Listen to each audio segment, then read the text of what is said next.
He wants to share his story and strategies to provide hope and encouragement to others throughout their journey. Thank you, John.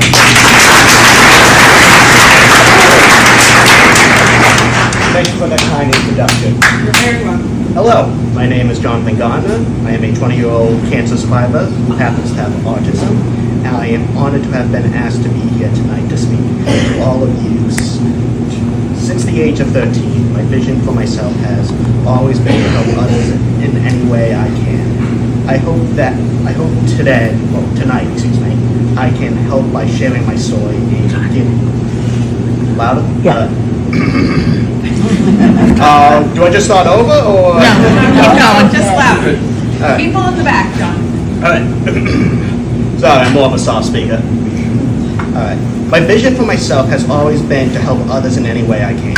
I hope tonight I can help by sharing my story and give you some joy and hope. In 2021, I was diagnosed with Ewing sarcoma, which is a rare type of cancer that is located in the bones or in the soft tissue around the bones. My cancer was located on my vertebrae. On April 19th, 2021, I began my chemotherapy treatment. I had no idea what to expect. To prepare me, my dad came up with the idea to get me a new Cookie Monster for me too. And yes, there's a reason why I'm mentioning this, for me to take to the hospital.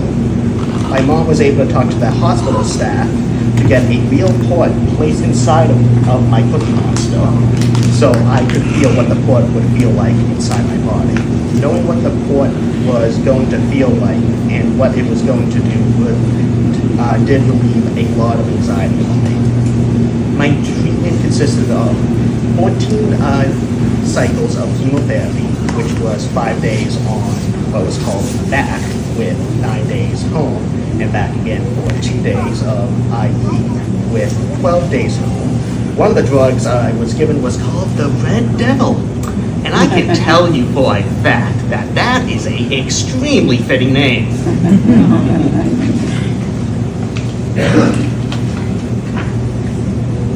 My main chemo nurse was named Lauren.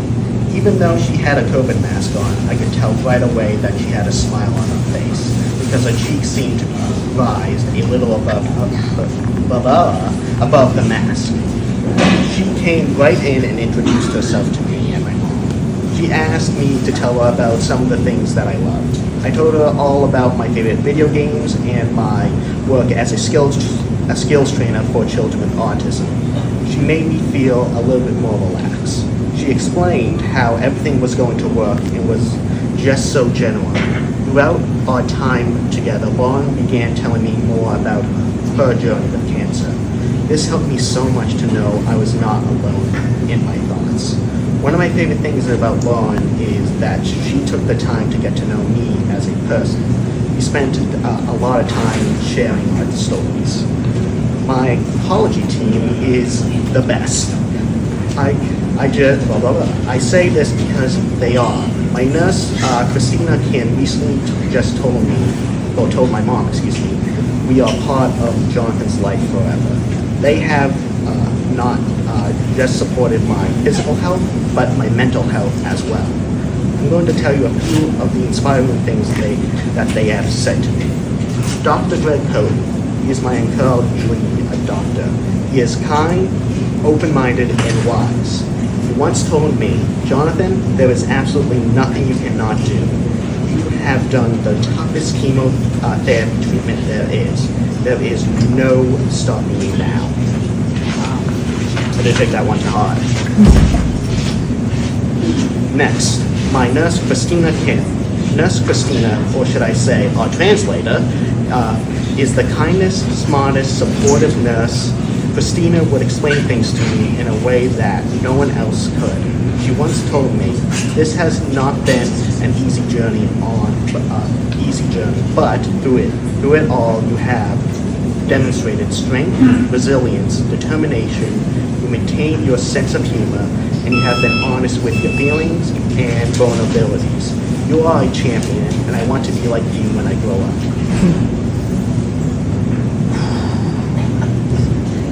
Next is my nurse, David Miller. What a guy. and a supportive person he has been. David just made everything a little easier to get through for me. He was like a friend to me when I needed him the most.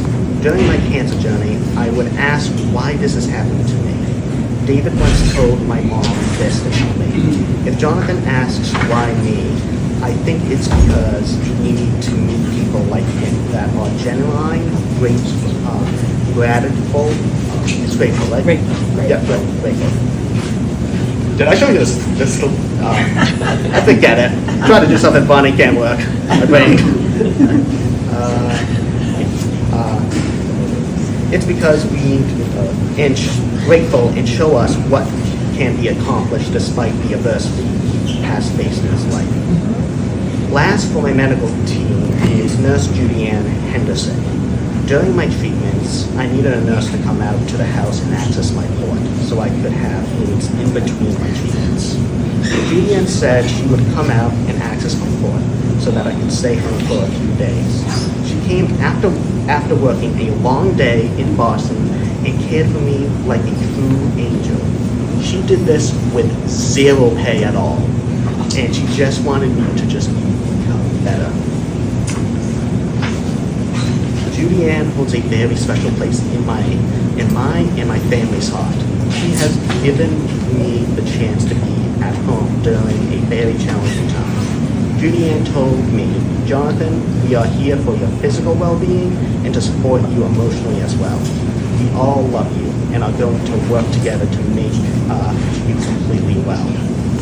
I also want to mention that going to Mass General Hospital for my cancer treatments was like a second home to me because I was there so much. Every day I would walk into the hospital and be greeted by the front desk with a huge smiles and hello by Akeem and Nancy. Then I would go upstairs to infusion where Mata Luzin, who was in the infusion room, would make sure I was comfortable and would take the time to talk to me and my mom. She used to call us the Mama and Jonathan team. On my last day of treatment, she organized a party for me and got me the most amazing Cookie Monster cake and cupcakes and decorated my infusion room. I had so many supporters throughout my cancer throughout my journey, and I think that is one of the reasons I want to give back. Cancer is hard. I think most of us can agree on that part. It is the most challenging thing I have ever done. I still need to get checked every 12 weeks just to make sure it has not come back, and I will do this for many years to come. Some lessons I have learned are... John, a little louder. A little bit louder? Yeah. What do I have to repeat? No, you don't repeat anything. Just keep going. Just a little louder. Thank you, good sir. I will keep that in mind. Give up some control. Cancer is extremely hard to do, but you have to give up some control. I'm a little bit of a control freak myself, so I know how hard this will be. You have to take a moment and just think. You are going to have to put your trust in the people you trust the most and focus on that. Let your trusted supporters help guide you for a little while. Lesson 2. Find joy in every day. Take something positive out of every single day. For example, let's say you got up in the morning. Be happy. You were able to get up and stand up and smell the coffee and all that good stuff. Or in my case, play a game you like. Even if it is just for 5 minutes. Watch a video, anything that can bring you joy. Anything at all. Because cancer is really, really hard to go through. I know it is. I've been through it. Like, heck, I'm still having a lot of side effects going through recovery right now. And it's still hard to do things I love. Like, sometimes it's hard to just pick up my game system because I have stomach issues right now.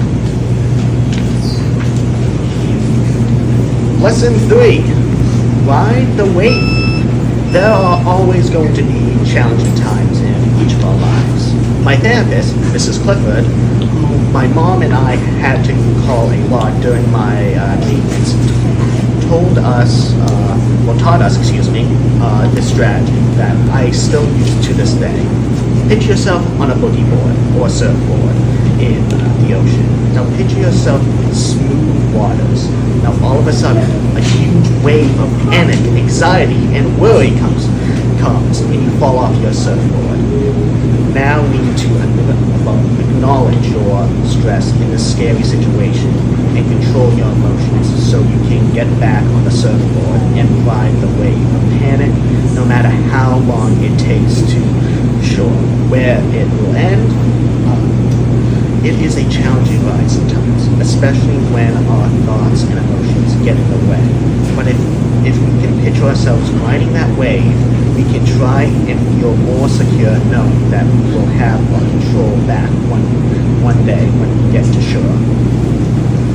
Lesson 4, pray. I said that loud enough, right? Yeah. Okay.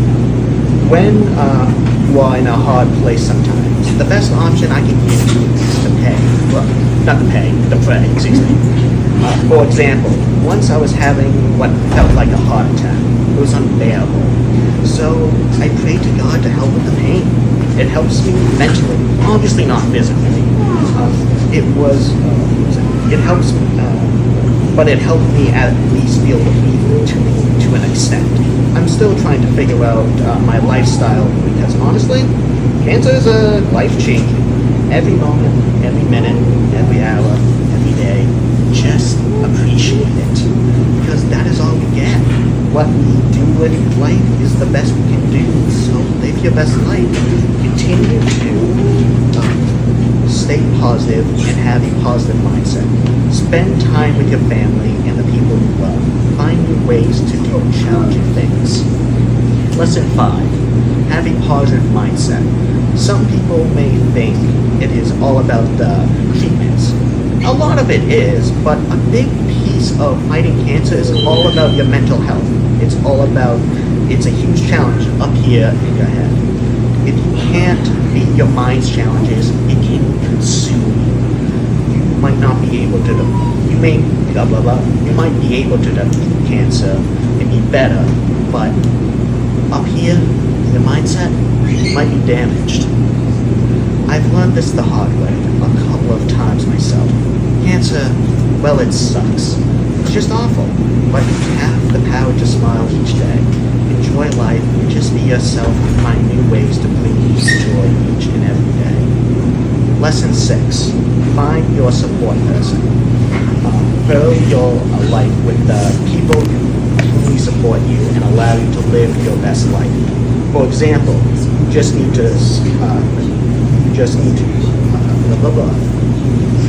someone to hug, just hug, cry over every day, just a tight squeeze. Find those people and put them in your life.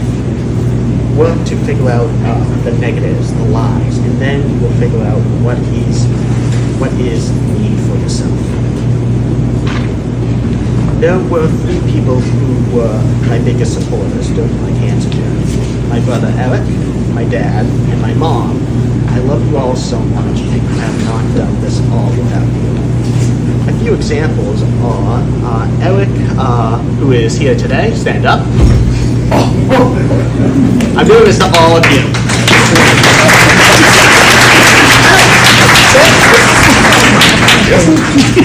All right. I'll do it to you, Dad. A few examples are Eric shaving his beard to look like Hulk Hogan and watching anime with me through Zoom to just get me up. I love you, Eric.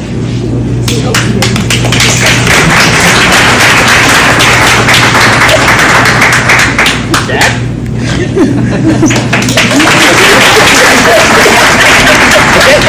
Sorry, I'm taping, so you just keep going. You can stand. Thank you. Welcome. Oh, boy. Dad encouraged me to get out of the car to enjoy some sunshine for a few moments. when I was scared and sacrificing so much, well, my mom and I had to stay in Boston, and he had to stay home to work, and we could not be together daily. It was extremely hard. I love you, Dad.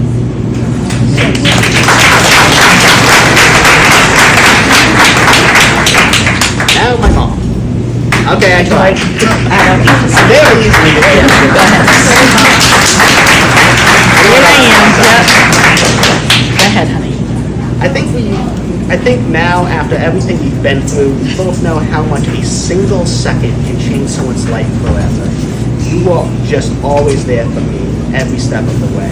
From the very beginning, when you were just going for our daily walks, and I first felt my legs start to hurt, and the last time I was in the chemo unit, you were there. And I can't thank you enough, and I couldn't choose someone else than you for that. And all I can say without going into a long, long list of things is, I love you and thank you.